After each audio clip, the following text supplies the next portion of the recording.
Hello, my name is Laura Ryan. I first discovered Lucy Maud Montgomery when I was 8 years old, when my Nana for Christmas gave me the first 6 Anne of Green Gables books.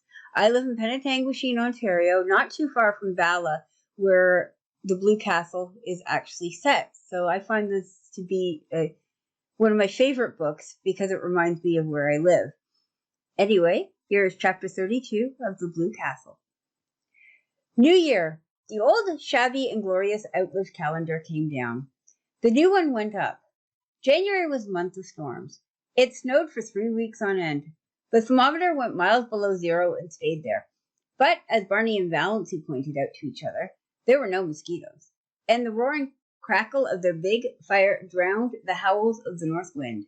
Good Luck and Banjo waxed fat and developed resplendent coats of thick, silky fur. Nip and Tuck had gone. But they'll come back in the spring, promised Barney.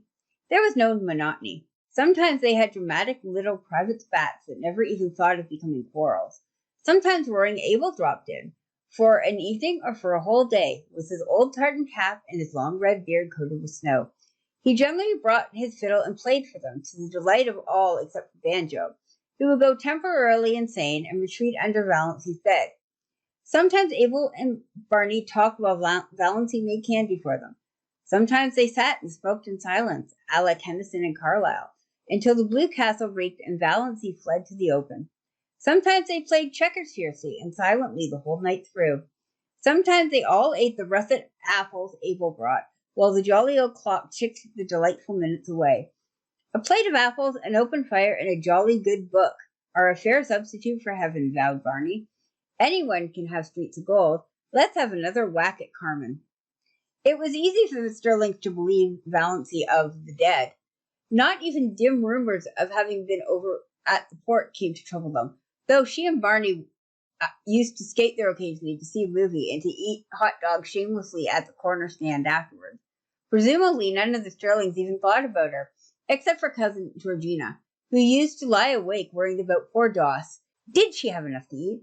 Was that dreadful creature good to her? Was she warm enough at nights? Valencia was quite warm at nights. She used to wake up and revel silently in the coziness of those winter nights on the little island in the frozen lake. The nights of other winters had been so cold and long. Valencia hated to wake up in them and think about the bleakness and emptiness of the day that had passed and the bleakness and emptiness of the day that would come. Now she almost counted the night lost on which she did not wake up and lie awake for half an hour just being happy, while Barney's regular breathing went on beside her, and through the open door the smoldering brands in the fireplace winked at her in the gloom. It was very nice to feel a little lucky cat jump upon your bed in the darkness and snuggle down at your feet, purring. But Banjo would be sitting dourly by himself in front of the fire like a brooding demon. At such moments Banjo was anything but canny, but Valencia loved his uncanniness. The side of the bed had to be right against the window. There was no place for it in the tiny room. Valencia, lying there, could look out of the window through the big pine boughs that actually touched it, away up Miss Tawis, white and lustrous as a pavement of pearl, or dark and terrible in the storm. Sometimes the pine boughs tapped against the panes with friendly signals. Sometimes she heard the little hissing whisper of snow against them right at her side. Some nights the whole outer world seemed to be given over to the empery of silence. Then came nights when there would be a majestic sweep of wind in the pines, nights of dear starlight where it whistled freakishly and joyously around the Blue Castle, brooding nights before storm when it crept along the floor of the lake with a low wailing cry of brooding and mystery. Valencia wasted many good sleeping hours in those delightful communings, but she would sleep as long in the morning as she wanted to. No one cared. Barney cooked his own breakfast of bacon and eggs, then shut himself in Bluebeard's chamber until supper time. Then they had an evening of reading and talk. They talked about everything in the world and a good many things in other worlds. They laughed over their own jokes until the Blue Castle echoed. "You do laugh beautifully," Barney told her once. "It makes me want to laugh just to hear you laugh. There's a trick about your laugh, as if there were so much more fun back of it that you wouldn't let it out. Did you laugh like that before you came to Mitawis, Moonlight?" "I never laughed at all, really. I used to giggle foolishly when I felt I was expected to, but now the laugh just comes. It struck Valency more than once that Barney himself laughed a great deal oftener than he used to, and that his laugh had changed. It had become wholesome. She rarely heard the little cynical note in it now. Could a man laugh like that who had crimes on his conscience? Yet Barney must have done something. Valency had indifferently made up her mind as to what he had done. She concluded he was a defaulting bank cashier. She had found in one of Barney's books an old clipping cut from a Montreal paper in which a vanished defaulting cashier was described. The description applied to Barney, as well as to half a dozen other men Valency knew, and from some casual remarks he dropped from time to time, she concluded he knew Montreal rather well. Valency had it all figured out in the back of her mind. Barney had been in a bank. He was tempted to take some money to speculate, meaning, of course, to put it back.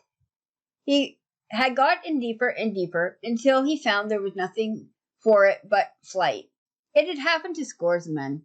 He had, Valency was absolutely certain, never meant to do wrong. Of course, the name of the man in the clipping was Bernard Craig, but Valency always thought that Snaith was an alias.